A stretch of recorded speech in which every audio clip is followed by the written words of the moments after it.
그래서 어떻게 된다? 기독교의 최고는 뭐예요? 물과 성령을 통해 거듭나는 거예요. 그래야 어떻게 된다? 영원히 된다. 마지막 시대는 참된 신앙을 구해야 돼요.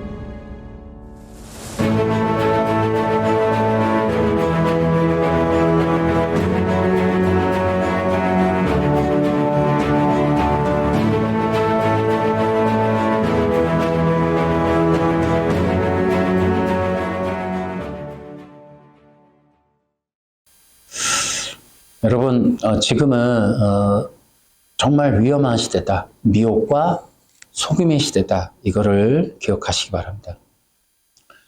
특히나 우리가 주의해야 될 게 율법주의의 속임, 미혹. 여러분, 어쨌든 마지막 시대는 모두가 속게 돼요. 가짜와 진짜, 양과 염소가 이렇게 구별되면 많은 사람들이 이제 실망하게 됩니다. 예를 들어 최근에도 어떤 유명한 목사님이 자녀를 이렇게 개척시키는데 뭐 40억을 교회에 요청했다가 지금 당회가 막 싸움 나고 어떤 집사님은 막 분신하겠다 뭐 이런 얘기가 있다고 유튜브에 떠 있길래 이제 그 댓글을 봤어요. 댓글을 보니까 반반이에요. 물론 그쪽 교인들도 있는 것 같은데 많은 사람들이 그 유명하신 분이 그렇게 설교의 대가라고 하는 한국의 대표적인 설교가가 돈 문제에 휘말리니까 정말 실망했다는 분이 많아요. 이제 이런 일이 이제 물론 그분이 나쁘다 이걸 떠나서 정말 실망하는 일, 진짜인 줄 알았는데 정말 옳은 줄 알았는데 속게 되는 이제 그런 일들이 다반사로 일어나게 될 것이고 더 뒤에 가면 시대가 더 뒤로 가면 우리는 충격을 먹는 일도 있게 될 것이다. 우리가 너무나 분명하게 확신했던 것들이 전부 거짓이거나 가짜이거나 사람들을 배신하는 그런 일들도 있을 수 있다. 그런 일들이 바로 율법주의 종교가 그렇게 했습니다. 바로 율법주의가 뒤통수를 치는 거예요. 그 많은 사람들을 속이는 거예요. 사도 바울도 속아서 빠져나온 케이스고 나도 속았다 말이죠. 그게 바로 율법주의다. 율법주의가 왜 그러느냐? 율법주의는 특징이 뭐예요? 겉과 속이 다른 위선적인 종교이기 때문에 그래요. 겉과 속이 달라요. 보여지는 것과 실제가 달라요. 그게 율법주의예요. 그래서 모든 사람들은 이 율법주의 종교에 속게 된다. 그럼 율법주의가 어떤 문제가 있느냐? 그들은 속죄가 없는 종교고 구원 없는 의, 그리스도 없는 인간의 주권, 이런 것들을 얘기해요. 이 하나하나가 전부 중요한 내용들이고 그동안 우리 영상에서 다 얘기했던 것들이에요. 율법주의가 가지고 있는 정말 엄청난 위험성은 속죄 없는 종교일 뿐이라는 거. 속죄가 없어요. 그러다 보니까 구원도 없어요. 생명도 없고 아무것도 없어요. 근데 겉으로는 화려해 보인다는 거야. 진짜로 보인다는 거예요. 경건해 보이고 진짜 잘 믿는 것처럼 보이고 도덕과 윤리에 완벽하게 보인다는 거예요. 근데 이런 것들이 이제 정말 함정이다. 함정. 종교의 함정이 뭐냐? 율법주의다. 율법주의. 이제 지금도 수많은 내용들이 이제 지금 이 다양한 미디어를 통해서 기독교적인 내용이 퍼져나가고 있는데 정말 사람들이 속게 돼요. 그래서 지금의 종교의 특징은 율법주의적인 종교가 대세다. 한 80%, 90%다 말이죠. 그렇기 때문에 정말 진짜 그러면 참된 신앙, 참된 믿음은 무엇일까? 이거를 따라갈 수 있는 진짜 이런 신앙을 갖는 이런 문제가 되게 중요해진다라는 거예요. 그러면 제1장 우리 같이 교재에 나온 듯이 마지막 시대는 어떤 신앙을 가지는가 하는 것이 중요하다. 이렇게 우리가 생각해 볼 수 있습니다. 참된 신앙을 가지는 게 너무 중요해요. 가짜가 너무 많으니까. 저는요, 어떤 사람이 구원받은 사람이냐, 어떤 사람이 구원받지 않은 사람이냐, 뭐 이렇게 질문들을 하고 그러는데, 여러분, 정말 중요한 것은 참된 신앙을 갈망하는 거예요. 온전한 신앙을 열망하는 거예요. 이런 것들을 보면, 저 사람은 성령의 사람일 가능성이 많다라고 보는 거예요. 그것이 성령의 소욕이다. 우리는 이렇게 보는 거죠. 자, 우리는 그래서 이런 부분에 있어서 가짜들이 많은데 어떤 가짜가 있을까? 첫째는 가짜 기독교가 있을 수 있다. 역사적으로 항상 가짜 기독교는 존재해 왔다. 우리가 교회사 속에 나오는 이단들, 여러 가지 많잖아요. 아리우스라든지 이런 것들이 많아요. 또 거짓 선지자들의 문제. 에덴 동산에서 나온 뱀이 거짓 선지자였죠.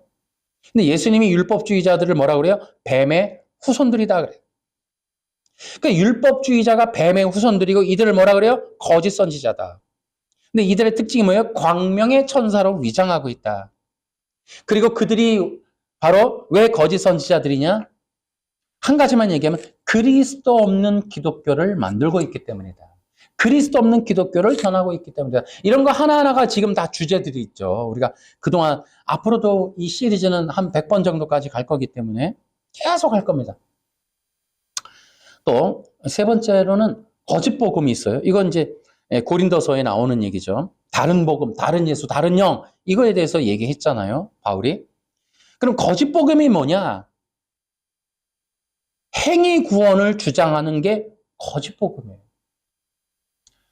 안타깝게도 지금도 구원의 취소를 주장하는 사람들이 있더라고요. 너무 어이가 없어요. 이 구원의 취소는 행위 구원입니다. 이거를 뭐라 그래요? 거짓 복음이라고 하는 거예요. 율법주의 행위 구원. 이게 구원의 취소예요. 또 구원파. 구원파 같이 한 번 구원받으면 완벽해지는 거, 완전해지는 거, 더 이상 아무것도 필요 없는 거, 이런 것들 다 행위 구원에 속하는 거예요. 나중에 또 우리 영상에 나오는 것들이니까 또 참고해 보시면 되겠어요. 오늘은 큰 틀로 이렇게 지나가는 거예요. 근데 이 거짓 복음에 대해서 우리는 어떻게 규정할 수 있느냐? 두 가지로 보면 돼요. 이 모든 것은 두 가지의 카테고리에 들어옵니다. 하나는 인본주의, 하나는 율법주의. 여기에 다 들어와요. 율법주의라는 건 뭐냐? 무엇을 지켜서 너는 영생을 얻을 거야 라는 거예요. 인본주의는 뭐냐? 너는 하나님처럼 될 거야. 너는 하나님처럼 될 수 있어. 그 잠재력, 가능성. 이 두 가지를 추종하는 거. 그래서 시크릿이라든지 당김의 법칙이라든지 긍정의 힘이라든지 이런 부분들. 인간이, 그러니까 인본주의는 뭐냐? 인간이 신이 될 수 있다. 율법주의는 무슨 법을 지키든 도덕을 지키든 무엇을 윤리를 지켜서 뭘 지켜서 구원, 영생, 의를 얻을 수 있어. 이게 율법주의예요. 그러니까 바울의 세 관점, 김세윤 교수가 말하는 도덕과 윤리의 최종 구원. 이것도 뭐예요? 인본주의, 행위구원에 속하는 인본주의예요. 인본주의. 인간의 힘으로 들어가는 거예요. 결국에는 다. 구원도 인간의 힘으로. 기독교의 이 위기, 이게 뭐냐? 가짜 기독교가 있기 때문이다. 그 가짜 기독교는 누가 만드느냐? 뱀의 후손들이 만든다. 그 내용이 뭐냐? 인본주의와 율법주의를 만들어서 그리스도의 복음을 가리는 자들. 이들이 만들어 놓은 이 종교의 함정이 뭐냐? 속죄 없고 구원 없는 인간, 도덕과 윤리 종교를 주장하는 이런 사람들이 전부 가짜 기독교인들이다. 이게 교회의 과제예요. 그러니까 교회들이 해야 할 일은 사람에게 어떤 퍼포먼스를 제공하는 게 목적이 되어서는 안 돼요. 그러니까 교회의 목적은 성도들을 참된 신앙 위에 세워주는 걸 목적으로 해야 돼요. 그러면 성도들은 어떤 마음을 가져야 돼요? 내가 교회를 가서 이 교회를 다니는 이유는 저 교회가 나에게 참된 신앙을 세워주고 있기 때문이야 라는 의식을 가져야 돼. 성도들의 마음 자세도 중요하다는 거예요. 그 교회가, 내가 다니는 교회가 나에게 마지막까지 나를 붙들어줄 만한 신앙으로 세워주고 있는가, 이런 것들을 중요하게 봐야 된다. 자, 이 어려운 시대, 지금은 헷갈리잖아요. 너무나 많단 말이에요. 정말 저도 이렇게 미디어를 이렇게 가끔씩 확인해 보는데, 와, 정말 다양한 소리들이 너무 많이 나와요. 그렇기 때문에 지금일수록 본질, 참된 신앙이라고 하는 본질에 집중해야 돼요. 성도들은. 교회도 마찬가지고. 그래서 어떻게 되느냐? 정말 지금은 낮춰야 돼요. 겸손해져야 돼요. 마음 자세도 낮추고 기대치도 낮춰야 돼요. 그리고 본질에 집중해야 된다. 복 받는 거, 누리고 싶은 거, 인정받고 싶은 거, 뜻대로 되고 싶은 거, 이런 비본질적인 것을 교회로부터 겸하여 얻을 생각을 하면 힘들어져요. 지금은 딱 하나, 교회 목사님이든 성도님들이든 본질, 기독교의 본질 하나만 봐야 돼, 하나. 교회 목회자들도 뭐 부흥하고 성장하고 프로그램하고 부흥해서 뭐 강사 불러다가 재정의 원칙 이런 거 할 그런 시대가 아니에요, 지금. 신앙의 본질 회복. 여기에 집중해야 돼. 여기에 집중. 교회의 모든 힘을 이제 뭐 체육대회니 뭐 바자회니 이런 거 할 겨를이 없어요. 교회는 뭐 해야 된다? 본질. 하나만 집중해야 돼, 본질. 내가 영혼 구원 받을 수 있겠느냐 하는 영혼 구원을 위한 바른 신앙. 여기에 집중해야 돼. 다른 프로그램 다 버려야 돼. 너무나 가짜가 많고 너무나 속기 때문에 여러분 내 앞에 있는 성도들이 다른 이단에 빠질 가능성이 너무 많아요. 주변에 너무 이상한 소문이 많기 때문에 비본질적인 가짜 복음을 듣고 교회에 와서 앉아있을 가능성이 많아요. 그렇기 때문에 교회는 다른 거 할 겨를이 없어요.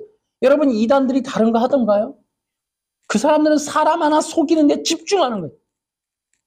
우리는 그 사람들을 예수 그리스도의 복음 위에 세우는데 집중해요. 그거를 해도요, 모질라요. 제가 이 설교를 계속해서 1시간 넘는 설교를 꾸준히 이렇게 해도 정말 모질랍니다, 모질라요. 이게 시간이 모질라요. 기독교가 지금은 뭐 해야 된다? 정신 차리고 근신해야 된다. 지금은 깨어있을 때. 인본과 기복, 여기에 지금 시간을 쓸 겨를이 없어요. 정신 차려야 돼. 한 영혼 구원, 한 영혼 구원, 한 영혼 구원. 그래서 마지막 때의 교회 사명은 복음 전파. 어떻게? 사도적 복음 전파. 진리 전쟁, 그다음에 개혁. 이런 것들이. 그래서 기독교는 본질이 뭐다? 영혼 구원. 그거 밑줄 치세요. 기독교는 영혼 구원이 본질이에요. 영혼 구원이 없는 기독교는 있을 수가 없는 거예요. 딱 하나 남으라 그러면 교회 프로그램 다 빼고 신방까지 다 빼고 다 빼고 이거 빼고 저거 빼고 하나 남는다면 영혼 구원. 구역 모임 왜 해요? 영혼 구원. 주일학교 왜 합니까? 영혼 구원, 한 영혼 구원을 어린이들 구원하려고. 교회 바자회 뭐 합니까? 영혼 구원하려고 해야지. 영혼 구원해. 그게 영혼 구원 되는지 모르겠지만 영혼 구원하려고. 목적이 영혼 구원. 이 본질. 그러니까 이 본질을 위해서 프로그램이 만들어져야지. 이 본질이 잊혀지는 그런 다양한 이 다른 것들. 지금은 그렇게 할 겨를이 없다. 지금은 모든 목회자들도 이 성경에 집중해야 돼. 또 하나는 뭐다? 거짓된 신앙을 벗어나야 된다. 거짓된 신앙을 한마디로 말하면 뭐다? 본질에서 벗어난 신앙이다 이렇게 보면 돼요. 이런 것들이 뭐예요? 이념적인 거, 철학인 거, 인본세속, 인간학, 독일 신학, 포스트 모더니즘, 이 문명, 문화, 정치 사상 여기에 쩌들면 끝난다. 이거는 뭐 본질에서 벗어났다. 끝났다. 이런 모든 것들을 한마디로 말하면 율법적 신앙이다. 제가 말했던 이념과 철학, 인본, 세속, 인간학, 포스트 모더니즘, 정치 사상 등을 따라가는 교회, 그 추구하는 교회, 그런 교회에 있다가 나중에 여러분 나 영혼 구원 문제 돌이켜서 어떤 심판 때 이르게 되면 여러분 어떻게 하실 거예요? 아니라 그러면 정말 안타까운 일이 아닐 수가 없어요. 이 모든 것들이 율법적 신앙 뭐예요? 속는단 말이에요. 속는다. 거짓된 신앙을 경계해야 된다. 제가 이 정치 이념 얘기할 때 저는 이런 얘기하는 거예요. 여러분 제가 이 공부를 많이 했어요. 책을 많이 봤어요.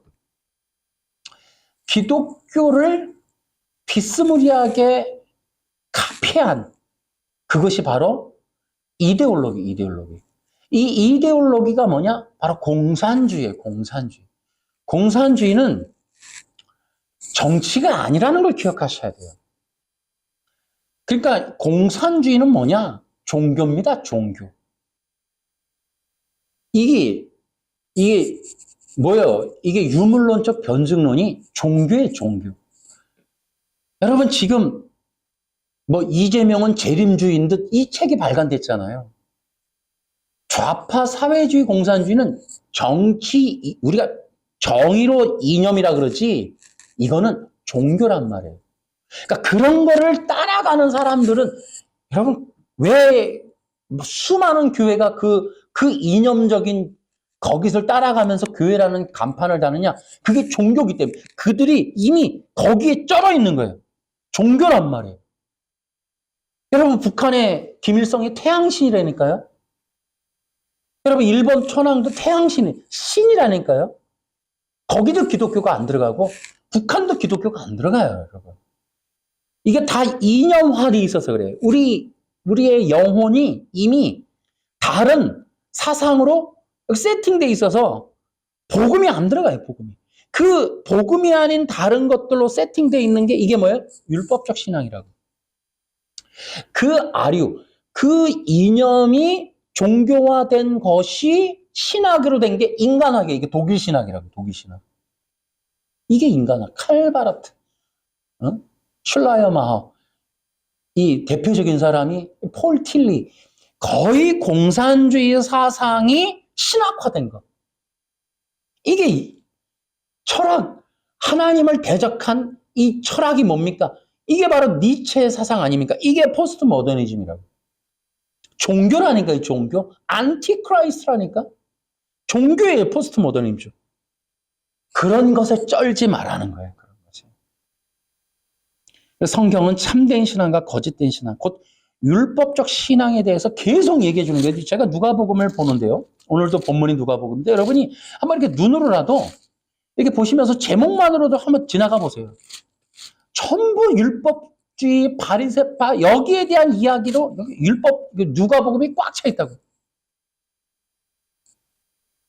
그러니까 성경 자체가 그런 거예요. 제가 이제 신학교 나왔잖아요. 제가 돌이켜 보면은 신학교에서부터 지금까지 가장 못 들은 얘기가 율법주의에 대한 거예요. 제가 사복음서를 배울 때에도 사복음서를 네 가지로 얘기를 많이 하잖아요. 짐승에도 비유하고 뭐에도 비교하고. 그런데 사복음서를 그렇게 얘기하면서 어느 교수님도 율법주의에 대한 얘기를 해주질 않았어요. 율법과 율법주의가 사복음서의 거의 중심적인 주제라는 얘기를 해준 사람이 없어요. 간과되어 있다는 얘기예요. 빠져 있다는 거예요. 사복음서를 바라보는 시각으로 우리가 공부할 때 누구도 율법주의를 말하지 않아요. 이건 고의적인 것 같아요. 제가 볼 때는. 그 율법주의를 연구하도록 이끌어주는 사람이 없어요, 지금. 이 가짜 신학. 여러분, 이 전 세계 종교의 배후는 율법주의입니다. 이 종교통합, WEA든지 뭐든지 다 율법주의예요. 이 로마 카톨릭을 지향하는 이 모든 것도 율법주의라고. 그렇기 때문에 어떻게 보면 사탄은 거짓 선지자들 통해서 그 실체, 이 진정한 기독교 교회가 이 사복음서나 이 서신서를 통해서 율법주의를 못 보도록 다 막아놓은 것 같아요. 정말 그렇게 느껴져요. 대표적인 게 웨스트민스터 신앙고백서. 정말 안타까웁니다. 여기에 속으면 안 된다는 거예요. 여기에 속지 말아요. 그래서 성경을 볼 때는 율법주의를 못 보면 성경 못 보신 거예요. 율법주의에 대한 내용을 이해를 못했으면 여러분 성경 본 적이 없는 거예요. 성경을 보면서 율법주의가 눈에 보여야 돼요.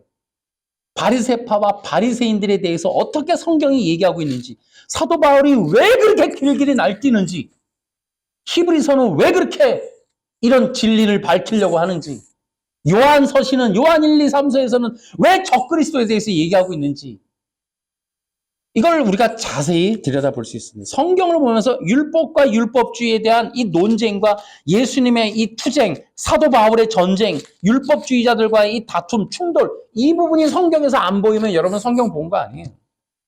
성경 전혀 모르는 거예요. 그냥 지식적으로 몇 개 아는 거예요. 그래서 여러분 심지어 다른 복음, 다른 신앙, 다른 영 얘기했잖아요. 근데 사도 바울은 또 뭐예요? 우리 갈라디아서 1장 보세요. 갈라디아서 1장에도 열이 막 받잖아요. 갈라디아서에 보면은 뭐라 그래요? 7절에 보면은 실제로 다른 복음은 없습니다. 그런 어떤 사람들이 여러분을 혼란케 해요. 그리스도의 복음을 바꾸려 했습니다. 우리는 그러면서 우리가 전한 복음이 아닌 다른 것을 전한다면 그는 저주를 받아 마땅합니다. 다른 복음. 그것이 뭐예요? 3장에 가니까 뭐라 그래요? 갈라디아 여러분 예수 그리스도께서 십자가에 죽으셨다는 것을 알며 남에게 속았으니 어리석게 이를 데 없습니다. 여기 할례파가 나오는 거야. 할례파. 율법주의자들이 들어온단 말이에요. 율법주의자.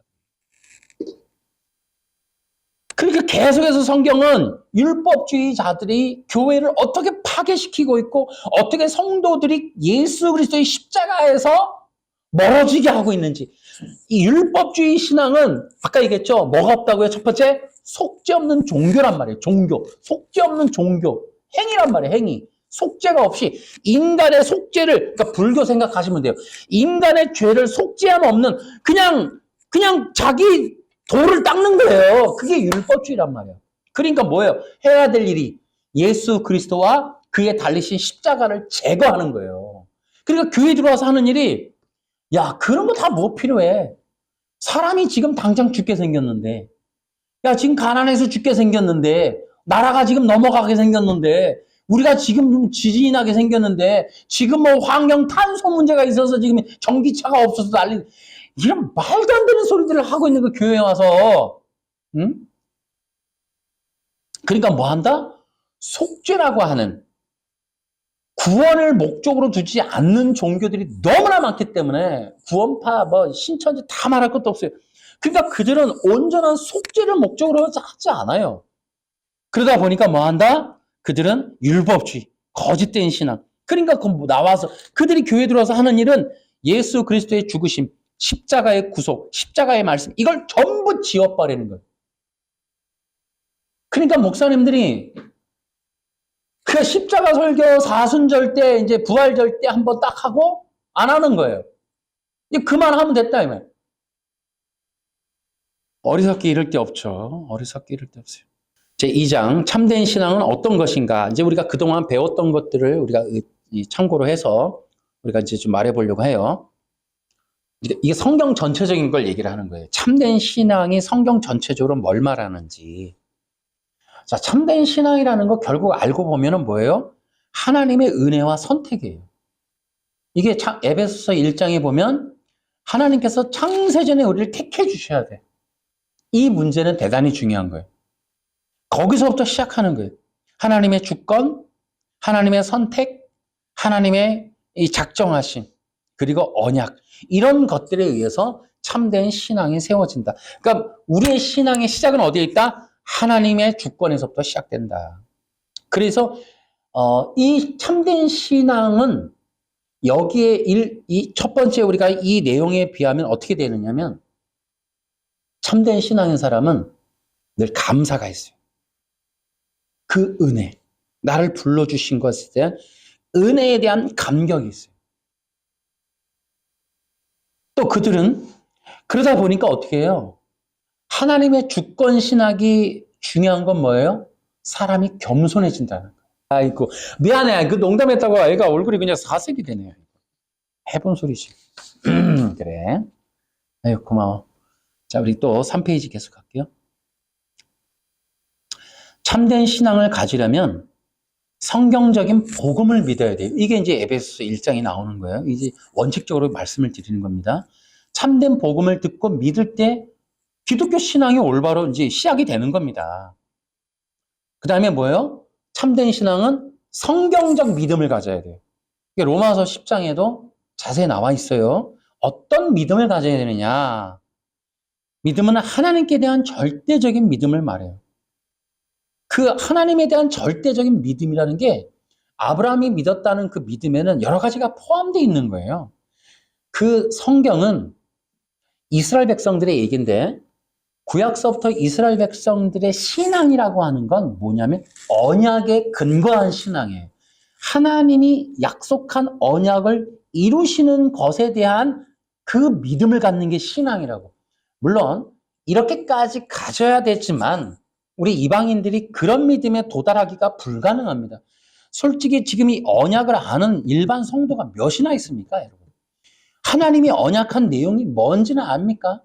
그러니까 성경적인 진짜 내가 믿음을 가져야지 온전한 신앙을 가져야지 하지만 왜 이렇게 성경적 신앙이 안 되느냐? 성경을 배우는 일반 성도가 별로 없는데?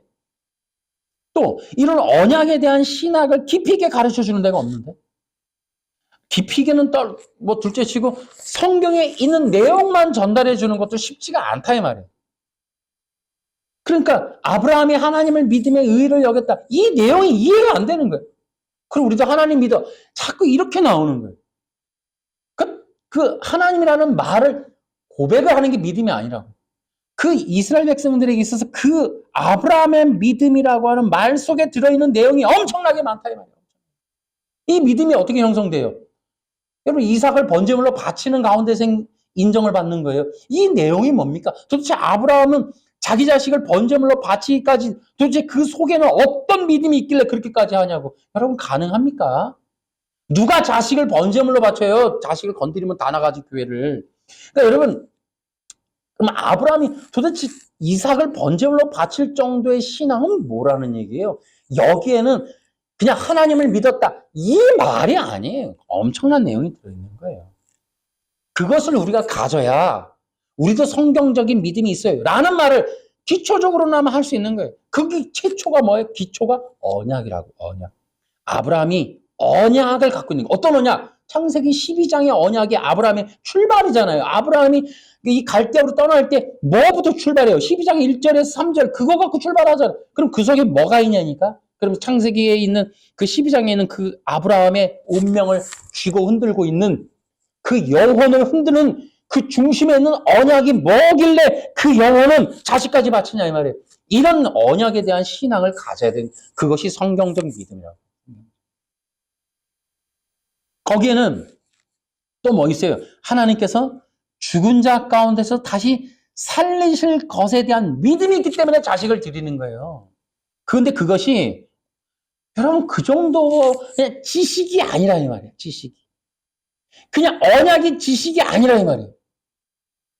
살아있는 산 믿음인 거예요.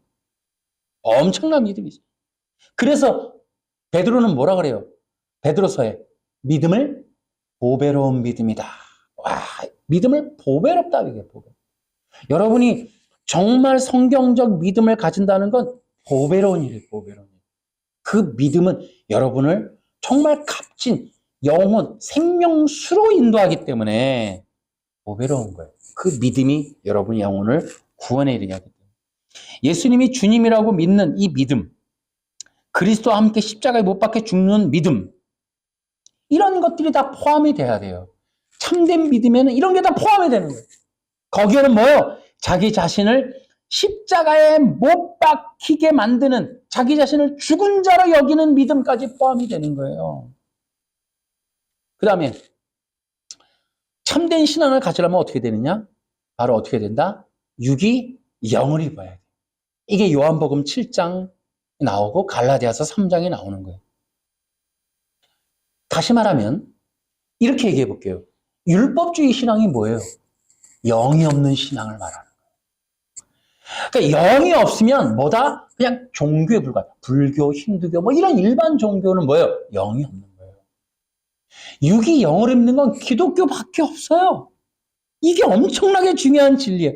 이거를 간과하고 있다고 이거를. 그래서 어떻게 된다? 기독교의 최고는 뭐예요? 물과 성령을 통해 거듭나는 것. 그래야 어떻게 된다? 영을 입으니까. 영을 입지 않으면 뭐다? 종교인에 불과하다. 영이 없는 신앙이 되면 열매가 없고 뭐다? 충만함이 없고 생명이 없고 회복과 치유가 없어요. 그러니까 성령이 없는 신앙은 이런 게 없는 거예요. 근데 성령, 다시 말하면 성령을 입은 자들, 성령을 받은 자들, 영으로서 덮여있는 자들은 의롭게 되며 하나님의 자녀의 권세를 얻고 어떻게 된다? 하나님의 자녀의 권세는 뭐예요? 하나님을 아바, 아버지라 부르는 하나님의 그 자녀가 되는 권세를 누리는 거예요. 그 자녀의 권세가 뭐예요? 구약으로 가면 이스라엘 백성들 머릿속에 와우, 우리나라가 우리 민족이 하나님의 인도받을 때 그 초자연적인 역사, 하늘로부터 내리는 만나의 역사, 그러니까 하나님의 자녀가 된다고 하는 그 인식이 이스라엘 백성들에게 분명한 실제 상황이에요. 실제 상황. 그것들이 인도 보호 공급이라는 거예요. 그게 뭐예요? 하나님의 나라의 이 백성이 되어서 이제 하나님의 이 통치를 받게 되는 그 상황에 들어가는 게 권세를 얻어요. 권세. 나는 하나님이 자녀야 하는 그 권세를 얻게 되는 거예요. 엄청나다. 하나님의 나라가 천국이 막 내려오는 거예요. 하나님의 백성이 아플 때 하나님의 초월적인 치유가 일어나고 막 하나님의 기적의 역사가 일어나는 거예요. 또 뭐예요? 그 자녀의 권세가 뭡니까? 와우. 하나님께서 자기 자신을 더 가까이 보여주신다는 거예요. 하나님의 보좌 우편에 또 뭐예요? 하나님의 그 집에 머무를 수 있는 하나님과 같이 친밀한 교제를 나눌 수 있는 그 은혜를 누리는 것들이다라는 거예요. 또 참된 신앙을 가지려면 어떻게 될까? 이제 참된 신앙을 가지려면 어떻게 될까요? 원칙 하나. 율법주의를 넘어서라. 그 밑줄. 네. 율법주의를 넘어서야 된다. 참된 신앙을 왜? 이게 무슨 말인가? 여러분, 모든 인간은 자연적으로 한번 태어나면요. 모든 사람은 율법적이에요. 자, 어때요? 인간이, 아담이 선악과를 먹고 나서 어떻게 돼요? 거기 창세기 3장에 보면 우리 중 하나와 같이 되었다 그랬다고. 그러니까 모든 인간이 자기가 왕으로 태어나요. 왕의 왕. 왕의 DNA를 가지고 태어난다고 하는 거예요. 자기가 왕인 줄 착각하고 태어나는 거예요. 자기 스스로 살아가요. 자기가 왕인 것처럼 자기 생각, 자기 뜻, 자기 중심적으로 살아가는 게 바로 인간이고, 인간의 목적은 뭐예요? 자기 영광이란 말이에요. 자기 사랑, 자기 인정, 이런 것들이 나타나는 거예요. 그런 것들을 목적으로 살아가는 자연적인 모든 인간은 기본적으로 율법적이에요. 자기 중심적 신앙, 자기가 왕이 된 신앙으로, 그것이 신앙이에요. 그 사람들은 그게 신앙이에요. 자연적인 인간들도 다른 종교를 택하기 이전에도 이미 그들은 자기 중심적 신앙을 갖고 산다. 자기가 자기의 주인이고 왕이고 자기 생각에 이 생각을 밥을 삼아서 양식 삼아서 살아가는 그런 사람들로 살아가는 거예요. 그래서 이 사람들이 이제 어떻게 된다? 율법적 신앙, 그런 거짓된 자기중심적 신앙에서 어떻게 된다? 기독교 신앙으로 넘어와야 돼요. 그래서 반드시 참된 신앙은 넘어오는 게 있어야 돼요. 넘어오는 게. 그러니까 기존에 그냥 내가 교회 가고 똑같이 살아가는 내 속은 변함이 없이, 내 중심은 변함이 없이, 내 신앙의 신이 나임이 변함이 없이 계속해서 그냥 그대로 살아가는, 이대로는 안 돼요. 그것이 천지개벽하는 변화가 일어나죠. 내가 아닌 나를 이끄시는 주님이 세워져야 돼. 그게 기독교 신앙이에요. 그저 교회 가서 예배를 참석하고 지식을 배우고 공동체 행사에 들어가고 지식을 배우고 성경 공부하고 자기를 계속 늘려나가는, 자기 자아를 살찌게 하는, 자기 종교를 극대화하는 것들을 성경이나 사람들과 교회나 기독교를 통해 유익을 다 빨아먹고도 여전히 자기가 살아서 자기중심적인 종교로 살아가는, 그것이 기독교 신앙이 아니, 참된 신앙이 아니라고. 그 본질이 완전히 뒤바뀌어야 되는 거예요. 그게 어렵다는 거죠. 그게 바로 우리는 한마디로 율법주의를 넘어야 참된 신앙이 세워진다, 이렇게 얘기하는 거예요. 또 지난번에 얘기했듯이 판이 뒤집힌다는 거예요. 자기 인간, 한 번 엄마 뱃속에서 태어난 자기라고 하는 그 왕국, 그 굳건한 왕권, 자기 인생의 경험을 통해 세워진 엄청난 굳건한 왕권, 자아중심이라고 하는 그것이 박살이 나야 돼. 그 왕권이 완전히 박살이 나고 예수 그리스도가 중심이 되는 그 새로운 주님의 왕국의 백성, 내 백성, 내 왕국의 예수님을 모시느냐, 내가 예수님 왕국의 백성이 되느냐 하는 이 변화, 충돌이 일어나야 되는 거예요. 그래서 거기에 파란 글씨에 율법적 신앙 안에 있으면서 참된 신앙이라고 착각하지 않도록, 이 문제가 심각한 거예요. 그러니까 너무나 많은 사람들이 기독교 안에서, 교회 안에서 종교적 유익을 다 누리고 몇십 년 동안 교회가 기독교적으로 나눠줄 수 있는 기독교적 유익을 다 얻어요. 다 얻지만, 그래서 그게 참된 신앙을 난 가졌다라고 착각하지만 여전히 자기중심적 율법 신앙 안에 머물고 있는 이런 사람들이 여전히 있을 수 있다는 거예요. 그러니까 율법적 신앙 안에 있는지, 이미 나는 그리스도 중심적 신앙으로 변화됐는지를 여러분이 잘 생각하셔야 돼요. 그러니까 율법적 신앙은 뭐냐? 외식적이고 육신적이에요. 그리고 자기 중심적이에요. 그리고 이들은 뭐예요? 말씀이 없어요. 또 생명이 없어요. 말씀이 없다는 건 뭐예요? 그 속에 자기 중심적 사고가 아닌 하나님의 말씀을 따라서 살고자 하는 그 말씀이 내 안에 있느냐는 거예요. 없어요, 여러분.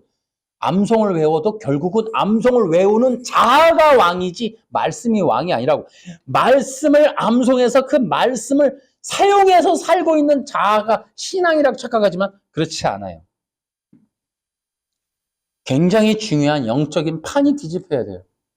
그러니까 신앙적 유익, 실력은 늘지만 여전히 옛사람이 살아가는 것. 이걸 우리는 착각하고 있다라고 하는 거예요. 그래서 율법적 신앙 안에 머물고 있는 사람들의 특징이 뭐냐면 첫째는 영이 없어요. 성령의 역사가 없어요. 그냥 육신적이에요. 육이에요, 육. 영이 없는 이유는 거듭나지 않아서 그래요. 그래서 이 사람들의 특징은 뭐예요? 그저 교회 안에서 착해지고 있는 자기적인 어떤 외식은 있지만 죄의 지배를 받고 있는, 죄의 본성적인 것은 여전히 남아있는 상태다. 또 율법적 신앙의 특징, 여전히 착각하는 참된 신앙이지만 여전히 그 속에 머무르고 있는 사람들의 특징이 뭐냐면 타인을 정죄하는 신앙이 있어요.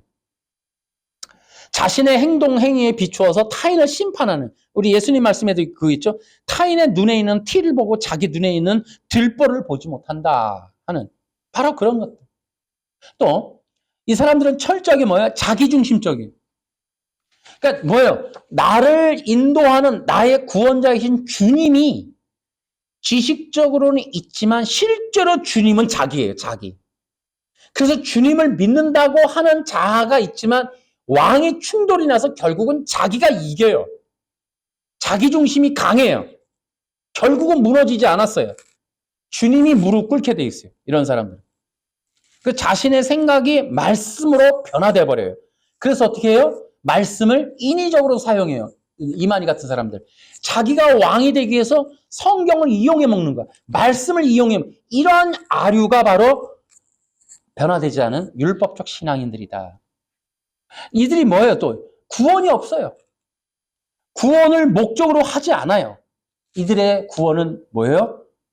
자기 욕망 성취, 기도 응답이라고 착각하고 있는 어떤 일들, 어떤 사람들이 볼 때에 좀 좋아 보이는 일들이 내게 일어나는 걸 그걸 구원으로 착각하는 거예요. 아, 난 구원받았다. 내 기도 세나 보다. 응답 잘 되나 보다. 이렇게 착각하는 거예요. 그 기준이 뭐라고요? 응답이 잘 된다. 나는 좋은 신앙이다. 하나님이 나를 돌보나 보다라고 착각하는 기준이 뭐예요? 세상적 기준에 의해서 욕망이 이루어지는 것들. 그런 것들을 기준으로 좋은 신앙이다 아니다를 판가름하는 것. 이거는 가짜 신앙인 거예요. 구원이 없는 거짓 신앙이죠. 그러니까 기준도 자기가 세워. 하나님을 좋은 하나님인지 나에게 응답하는 하나님, 나에게 가까이 하나님, 내가 구원받고 나를 인도하시는 하나님인지를 보는 게 내 욕망의 기준에 의해서요. 이게 바로 아담이가 그랬어요. 아담이가 뭐예요? 나 선악과 먹고 싶은데 그거 못 먹게 하니까 하나님은 나쁜 하나님. 근데 선악과를 먹어도 돼. 뱀이 오니까 뱀을 좋은 선지자. 그리고 뱀이 말하는 야, 너 먹게 하는 나한테 알려주는 이 좋은 지식을 알려주는 그 신이 진짜 하나님이야. 데미우르코스라고 있어. 그래? 그리고 그 신을 따라가는 거예요. 그러니까 내 욕망을 이루어주는 교회, 내 욕망을 이루어주는 기독교, 내 욕망을 이루어주는 하나님, 그 하나님을 좋은 하나님이라고 여기는 거. 가짜 기독교인들이다. 그 기준도 지가 정해. 선악과를 먹게 해주느냐 안 해주느냐. 내가 먹고 싶은데 저거 먹게 해줄 건지 안 해줄 건지. 그 기준이 좋은 하나님, 나쁜 하나님. 좋은 교회, 나쁜 교회. 딴 식으로 하는 거죠. 그래서 결국은 욕망, 인정을 받느냐 못 받느냐. 내가. 또 사랑을 받느냐 못 받느냐. 내가 욕망이 성취되느냐 안 되느냐. 내 뜻이 이루어지느냐 안 되느냐. 자기 기준에 의해서 하나님 교회, 기독교를 판가름하고 정죄하고 심판하고 그렇게 하는 것. 이런 것들이 율법적 신앙 가짜 기독교다. 또 이들의 특징이 뭐냐면 자기의 이성적 신념을 믿음이라고 착각하는 경우가 있어요. 그러니까 자기가 알고 있는 지식과 자기 뜻에, 자기 의에 부합하는 것들이 있을 때 믿습니다 하는 거예요. 교회가 말할 때. 근데 그것이 자기 신념에 부합하는 자기 신념을 아멘 하는 거지 진짜 성경적 믿음에 아멘 하는 게 아니라고. 그런 것들도 보면은 알 수가 있어요. 또 어떤 사람들은 생명이 없는 죽은 신앙인 경우가 있어요.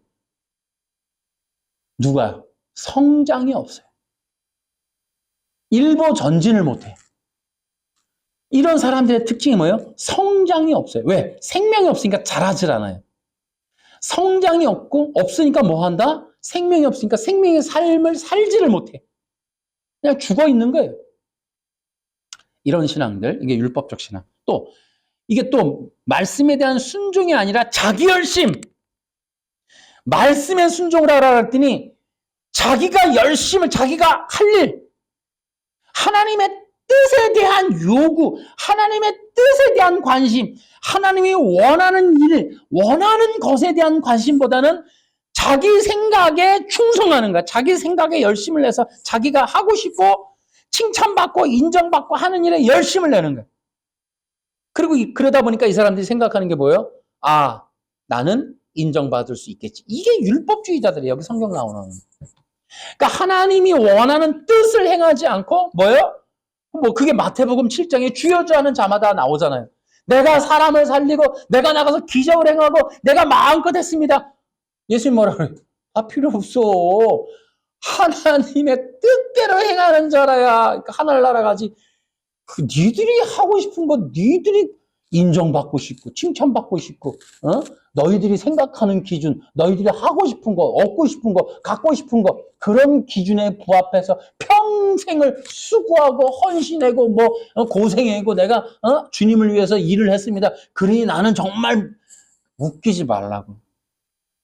그래서 이 사람들은 뭐예요? 자기 공적만 기억하고 자기 인정받을 생각만 해요. 이런 생각만 한다.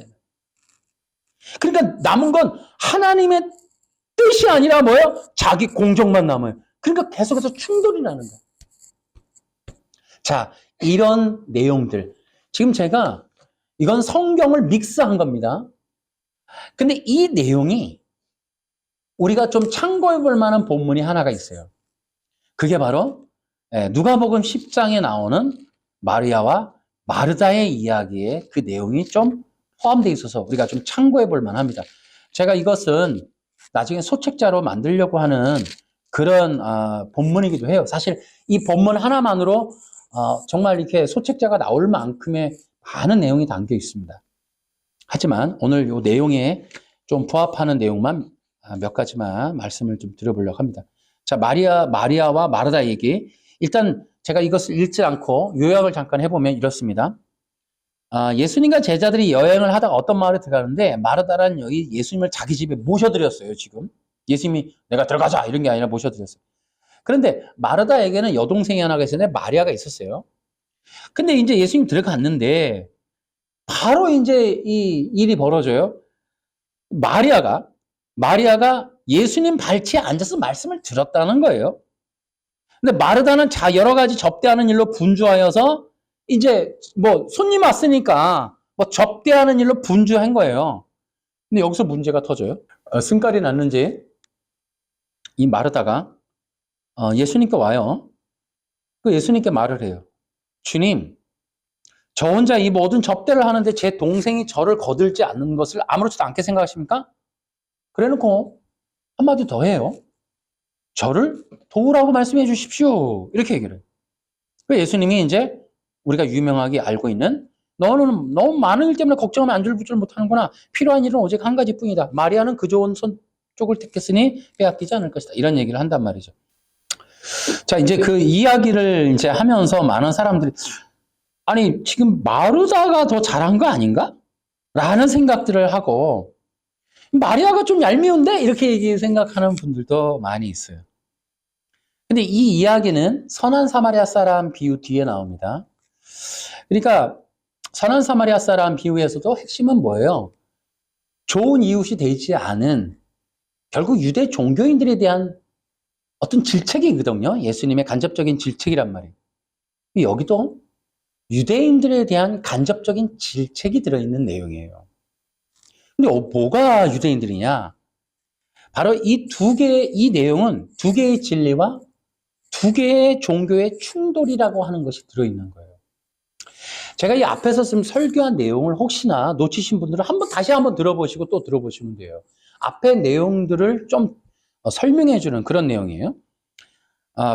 지금 예수님이 보실 때 유대 율법주의는 이들은 어떤 자들이냐면 행위, 행동, 또 규범, 자기들만의 규칙, 전통 이런 것들이 강한 사람들이에요. 이제 이 문제에 대해서 지금 쭉 얘기한 거예요. 율법적 신앙에 대해서 계속 얘기해왔죠, 지금. 그래서 사실은 율법은 그리스도, 예수, 메시아에 대한 얘기예요. 그죠? 그러나 그 율법이 뭐예요? 율법적 신앙은 뭐예요? 자기란 말이에요, 자기 중심. 워낙 율법이라고 하는 것은 그리스도 중심인데 율법적 신앙은 뭐예요? 자기 중심이란 말이에요. 이 두 개의 충돌에 대한 얘기를 지금 해주고 있는 거고 이 내용은 좀 더 여러분들이 이것을 넓히면 무슨 내용이냐면 가인과 아벨의 제사의 내용이에요. 이게. 거기와도 연결되어 있는 거기서부터 출발하는 그런 내용이다라고 나중에 또 한번 생각해 보시면 될 것 같고요. 자, 우리는 이렇게 보셔야 돼요. 마르다는 지금 예수님이 오셨어요. 누구예요? 지금 메시아예요. 그리고 자기들이 모셔드렸습니다. 왜? 유명한 소문난 분이에요. 이미 이분은 예수님이 소문났어요. 메시아라고 소문난 분이에요. 여러분 마리아의 자세를 보십시오. 우리가 가인과 아벨의 제사에서 보면은 아벨이 그렇게 하나님의 뜻에 합당한 예배를 드릴 수 있었다는 건 이미 지식이 있었고 그런 전례가 있었던 거를 전제로 하는 거예요. 여러분 마리아가 지금 이렇게 하고 있는 것은 마리아가 이런 얄미운 짓을 하는 게 아니에요. 이미 그가 알고 있는 예수님에 대한 지식. 여러분 이삭을 드리는 얘기 아까 했죠. 우리가 하나님을 믿음에 그걸 의로 여겼다. 그것에는 엄청난 내용이 포함되어 있다는 거. 그 전제되어 있다는 거. 지금 이 내용도 마리아가 예수님의 발 앞에 무릎을 꿇었다라는 것은 이미 그가 가지고 있는 예수님이 어떤 분이냐라는 것을 전제로 하는 거예요. 자, 그런데 자기들이 모셔드렸어요. 왜? 그냥 지나가는 사람이면 왜 드립니까? 메시아였기 때문에 모셔드린 거예요. 그런데 지금 예수님이 오셨는데 어떻게 해요? 이 마르다는 어떻게 합니까? 마리아는 예수님의 그 발 앞에 무릎을 꿇고 그것을 들어요. 근데 마리아는 그렇지 않아요. 자기들이 가지고 있는 전통, 관습, 습관, 규칙, 규율, 율법에 근거하여 어떠한 일들을 행하는 거예요. 마르다는 메시아라고 하는 그 예수님, 그분의 뜻에 맞는 행동을 하는 게 아니라 율법에 맞는 행동을 하는 거예요. 자기의 지식과 전통과 습관과 가르쳐진과 그 속한 종교에 가르쳐진 행동을 그것을 행동화하는 거예요. 그것이 뭐예요? 손님을 접대하는 어떤 일들이에요. 그런데요, 굉장히 무서운 상황이 지금 벌어진 거예요. 마르다가 이제 마리아의 모습을 보고 주방이든 어디 나와요. 그러고 나서는 예수님께 말을 걸어요. 그런데 지금 마르다가 뭐라 그러냐면 예수님, 아니 저 혼자 이 모든 접대를 하는지 제 동생은 거들지 않는데 이것을 뭐라 그래요 거기 지금? 아무렇지도 않게 생각하십니까? 여러분 이 내용이 어떤 내용인지 아세요? 자, 그러니까 율법에 근거하여 자기들의 신앙에 근거하여 전통에 근거하여 지금 예수님을 질책하는 겁니다. 마르다가. 지금 예수님 가만히 계시는 거예요, 지금? 예수님 이걸 상황을 보고도 가만히 계시는 거예요? 아니 메시아라는 분이 지금 이 잘못된 상황을 보시고 가만히 계시는 겁니까? 예수님을 지금 질책하고 있는 겁니다. 왜요? 자기가 알고 있는, 다시 말하면 뭐예요? 예수님, 마리아가 율법을 지키지 않고 있는데 이걸 가만 두시는 겁니까? 지금 예수님께 지금 질책하고 지금 책망하는 거예요. 따지고 덤비는 겁니다. 그런데요, 한마디 더 합니다. 그러니까 이 여자가 살짝 위장이 되는 게 저를 도우라고 말씀해 주십시오. 아니, 마리아야, 여기에 와서 해. 이걸 안 하고 예수님께 얘기를 해요. 다시 말하면 이 모든 잘못된 상황의 책임이 예수님께 있다는 거예요, 지금. 그러니까 그렇게 간접적으로 마리아를 움직이게 하는데 누구를 얘기해요? 예수님께 얘기를 해요. 왜요? 이 상황에 가만히 있는 동조자, 마리아가 지금 행해야 할 어떤 원칙과 간섭을 하지 않는 것에 이 이유, 책임은 누구에게 있다? 전적인 건 예수님께 있다는 거예요. 예수님께 모든 책임을 전가하는 겁니다. 예수님을, 다시 말하면 두 사람을 싸잡아서 지금 혼내고 있는 거예요. 지금 해야 할 일을 하지 않는 전통과 간섭에 의하여 그 율법을 지키지 않고 있는 것에 대하여 예수님과 마리아를 싸잡아서 책망하고 있는 거예요. 다시 말하면 이 얘기는 거꾸로 얘기하면은 지금 선과 악을 가르면 누가 옳다는 거예요? 자기가 옳다는 거를 전제로 하는 거예요. 나는 잘하고 있고 지금 내가 하는 것이 맞고 내가 하는 것이 옳고 자기중심이라는 얘기 아까 했었죠. 이들은 자기중심이에요.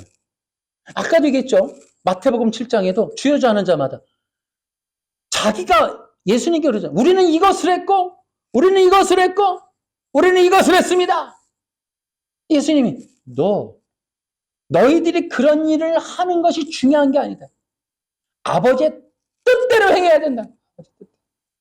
여러분 여기서 아버지의 뜻이 뭐예요? 율법을 지키는 게 아니죠. 그리스도를 믿는 겁니다. 여러분. 그리스도이신 예수님을 믿는 거예요. 그게 율법이라는 얘기를 산상수훈 뒤에 그렇게 얘기하는 거거든요.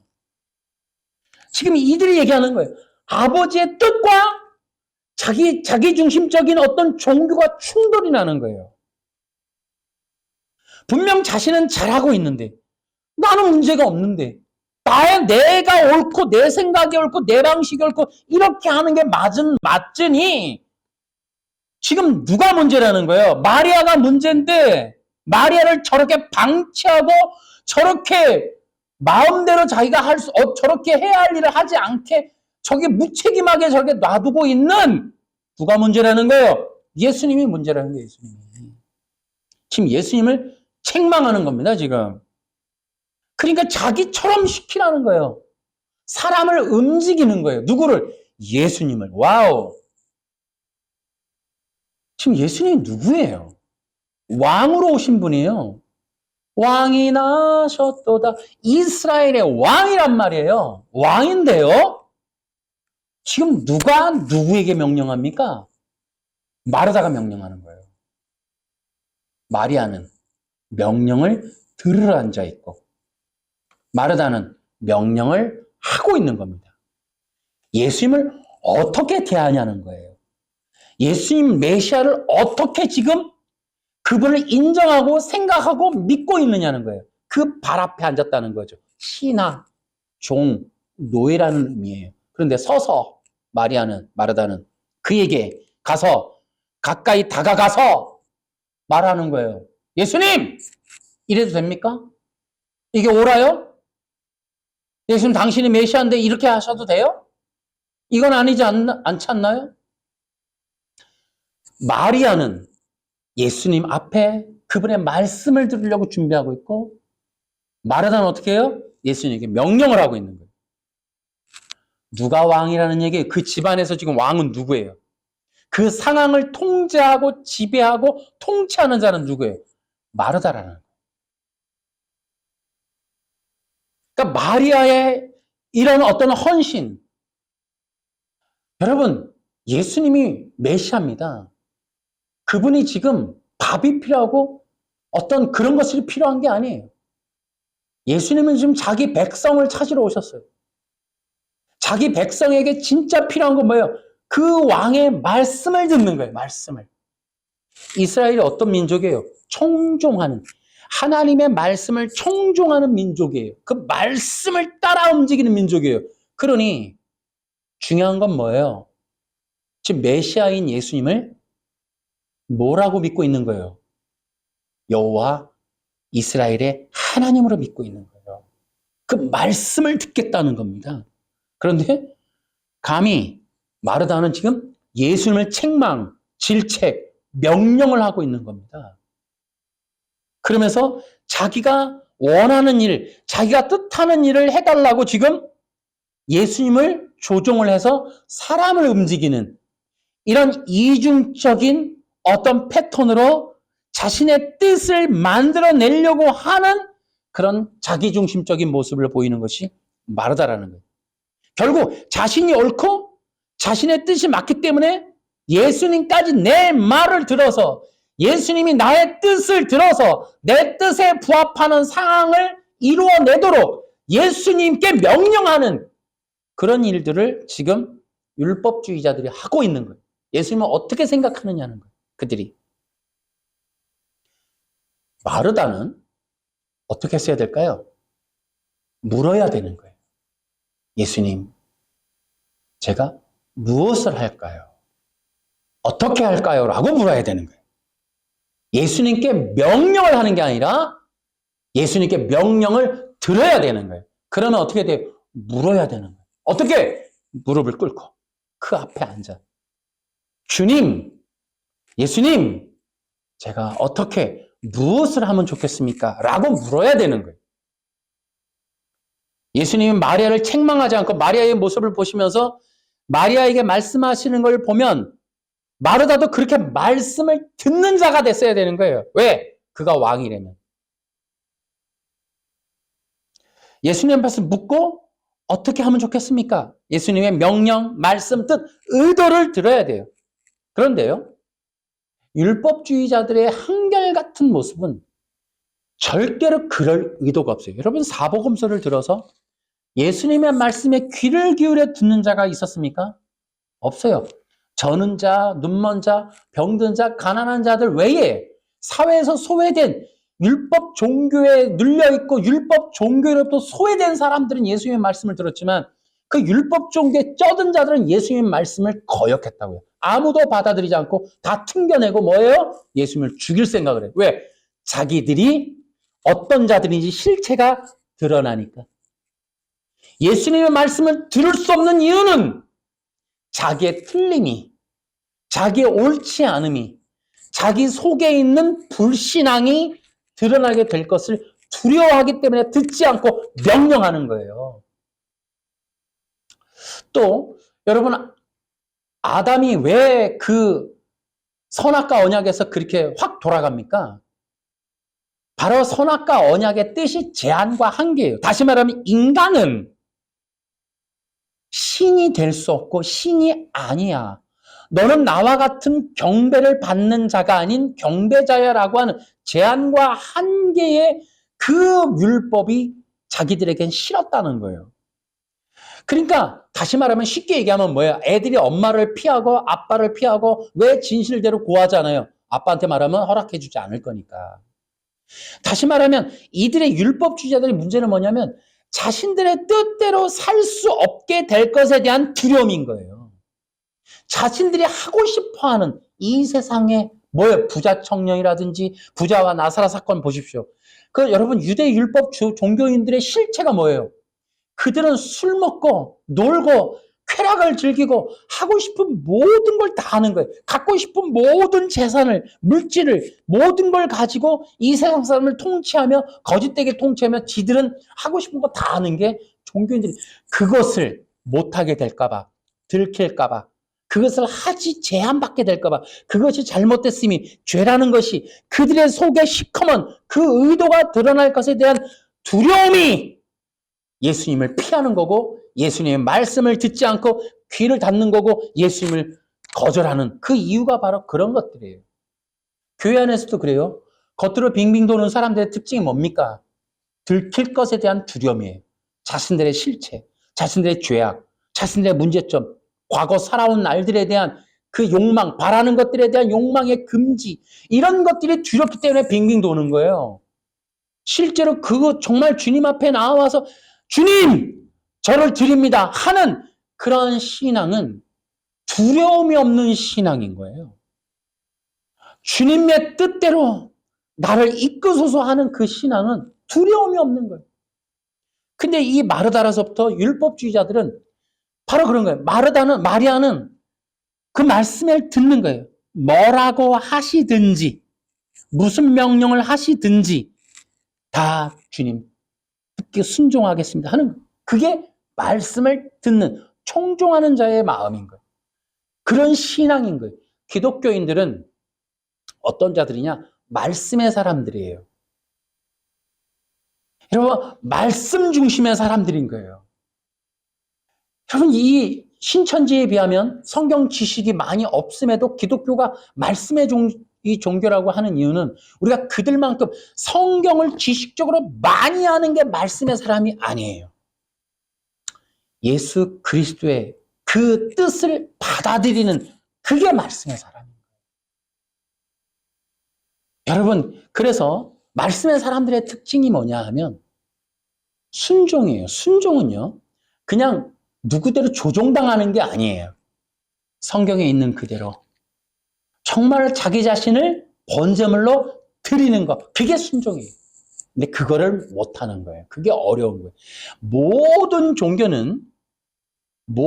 부흥하는 종교는 사람들의 속을 안 건드립니다. 여러분, 웬만큼 큰 교회에 속한 사람들의 특징은 누구한테 들키지 않아도 되기 때문에 그렇게 할 경우도 많아요.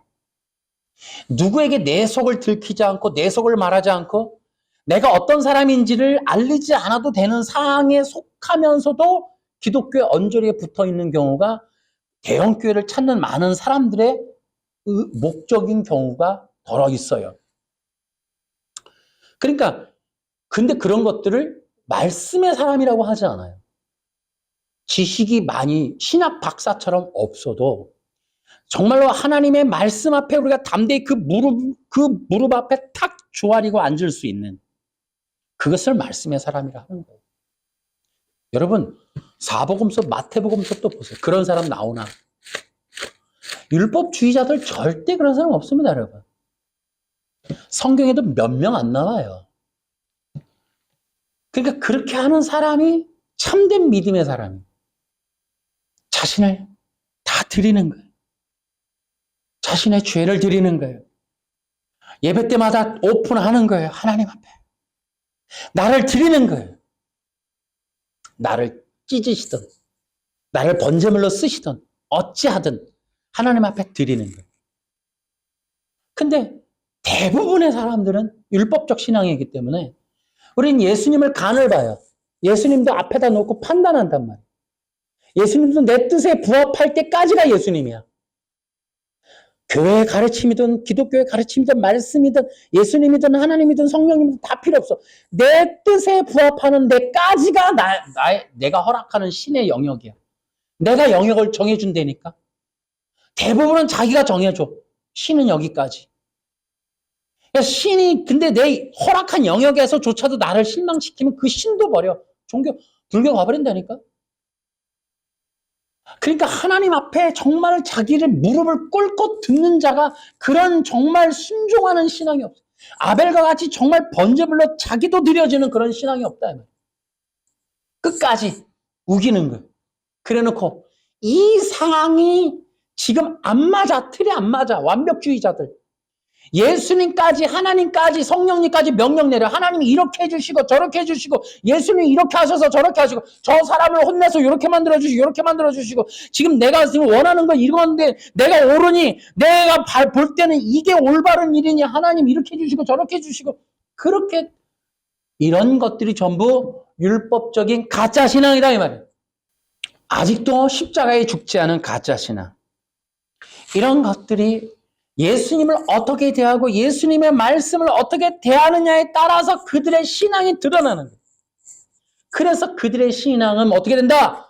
번제단에서 다 드러나는 거예요. 번제단에서.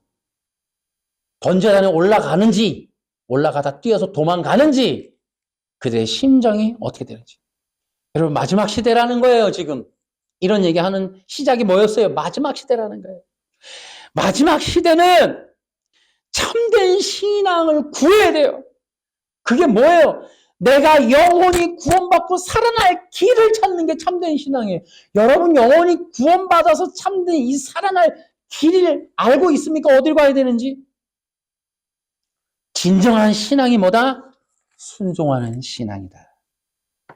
듣고 따르는 청종의 신앙이다.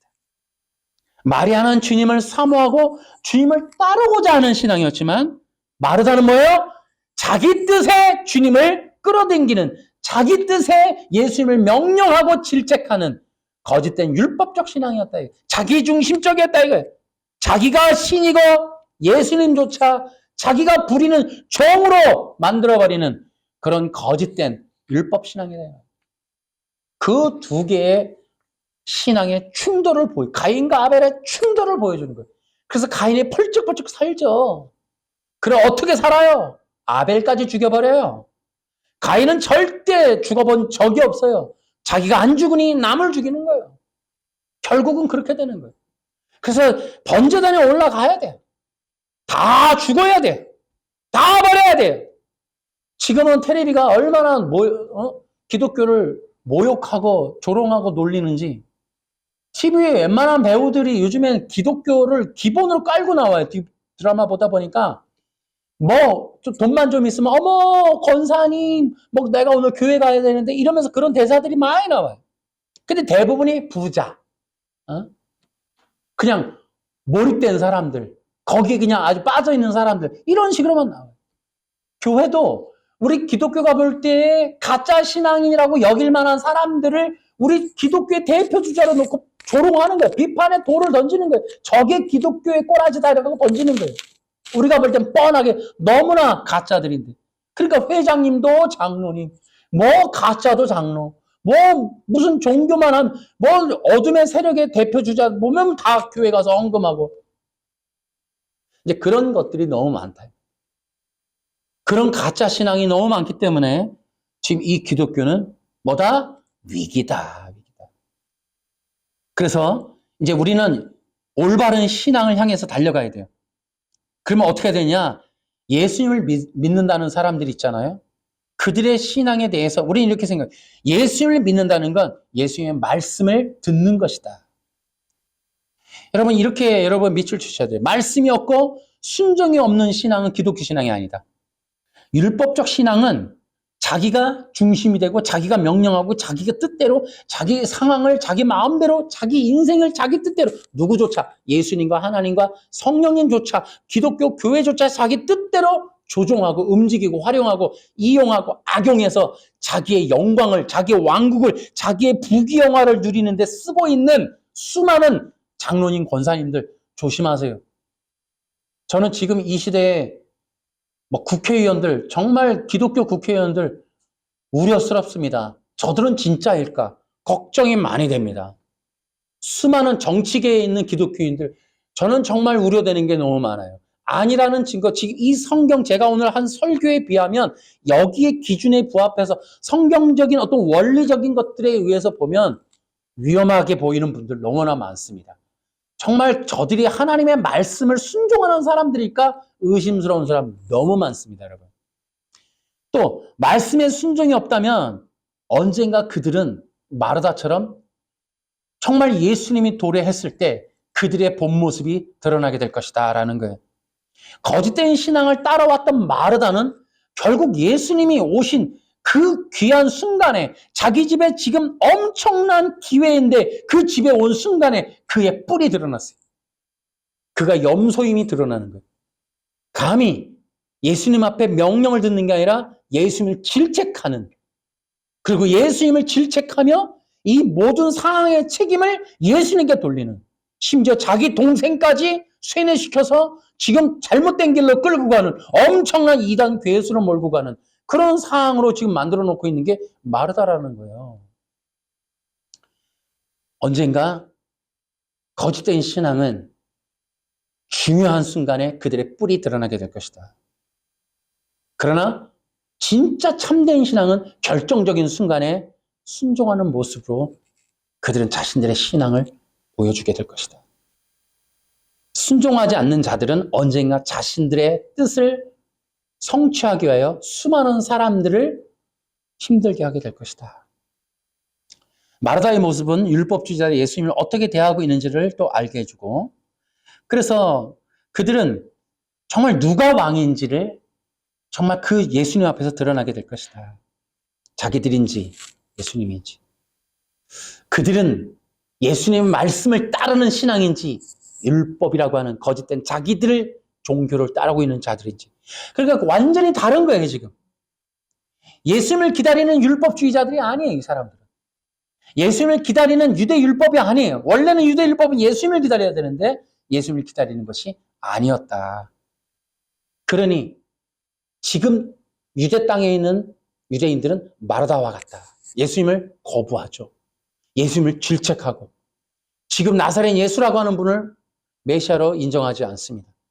저들의 모습, 그것을 지금 누가 전도자가 보여주고 있는 거예요. 이것이 엄청난 비유예요. 마르다는 이것을 통하여 유대율법주의자들이 지금 유대인들이 어떤 상황인지를 보여주는 거예요. 그들이 어떻게 예수님을 배척하고 있는지, 예수님을 얼마나 모독하고 모욕하고 메시아 왕으로 인정하고 있지 않은지를 보여주는 사건으로 누가가 이걸 기록하고 있는 거예요. 마르다를 통하여 그 유대인들은 예수님을 인정하지 않고 있다라는 것을 보여주는 거예요. 그런데 그 중에 그 동생 바로 마리아는 그 중에서도 예수님을 따르는, 그러한 인정하고 따르는, 받아들인 그런 사람이었다라는 걸 보여주는 거죠. 자, 이 시대가 지금 이제 그런 시대예요. 지금도 우리가 대표적인 가짜 기독교는 예수님을 어떻게 여기느냐를 볼 수 있어요. 예수님을 정말 하나님으로, 정말 왕으로 모시는지, 이런 것만 봐도 가짜 기독교는 다 드러나요. 지금 이것만으로도 한 80%는 나가 떨어집니다, 여러분. 이것이 대단히 중요하다. 그래서 지금 이 시대가 성령 안에서 어떤 신앙을 갖고 있느냐라는 걸 볼 수 있어요. 진짜 성령 안에서 말씀에 대한 순종을 하고 있는지, 아니면 여전히 자기 뜻, 자기 마음대로 그렇게 살아가고 있는지를 우리가 보셔야 돼요. 정말로 저들이 십자가에 매달리고 죽어진 자들인지는 여러분 찔러보면 아는 게 아니에요. 여러분 마지막 시대에 양과 염소가 갈라지는데 그냥 눈으로 딱 확인할 수 있는 건, 염소는 들이받는 뿔이 있어요. 양은 자기 자신에게 돕니다. 뿔이 절대로 남을 박을 수 있는 뿔이 없어요. 여러분 이것이 드러나는 거예요. 마지막 시대에 싹 드러납니다. 위기가 탁 닥치면 순종으로